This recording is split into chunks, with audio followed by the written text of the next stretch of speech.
হানাফিরা কইতেছে যে আহলে হাদিস আলেমেরা তো গন্ডগোল লাগিয়ে দিচ্ছে মসজিদে, ঠিক আছে, রফল আদান আমিন টামিন বলা, এটা গন্ডগোলের জিনিস না। ও বোকারা বুঝে না, রফল আদান করছে তো তোমার সমস্যা কি? সমস্যা আছে? তোমাকে বাধ্য করছে যে রফল আদান করতে হবে তোমাকে? তো তোমার এখানে মসজিদে ফিতনা হচ্ছে, তুমি ফিতনা করছো, হাদিস না মানে বুকে হাত বাঁধবে, সমস্যা কি তোমার? তুমি মানে নিতে হয় যে ও আমল করছে আলহামদুলিল্লাহ করুক, তুমি মানো না বলিতে ফিতনা হচ্ছে। হ্যাঁ, ফিতনা কোথায়?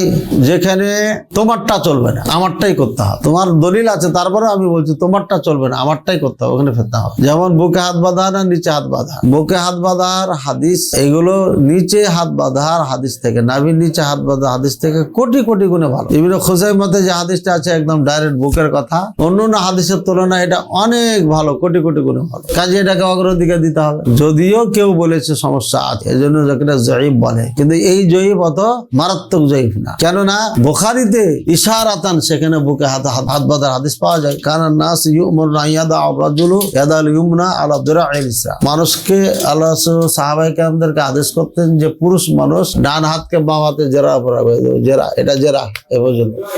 তো এভাবে যদি রাখে ছেড়ে দিলে কোথায় যাবে? বুকে যাবে না? তাহলে তো ইশারাতান বুকের উপরে সহি হাদিস আছে, আর ডাইরেক্ট হাদিস আছে ইবনে খুজাইমা, অন্য অন্য তুলনায় কোটি কোটি গুণে ভালো। কাজে এটা কেউ আমল করলে তোমার জলে কেন? আমল করতে দাও। আর তোমারটা দুর্বল, তারপরে তুমি করছো, আমি বলছি করো, এটা নিয়ে সমস্যা কিছু নেই, বাড়াবাড়ি কিছু নেই, ঠিক আছে।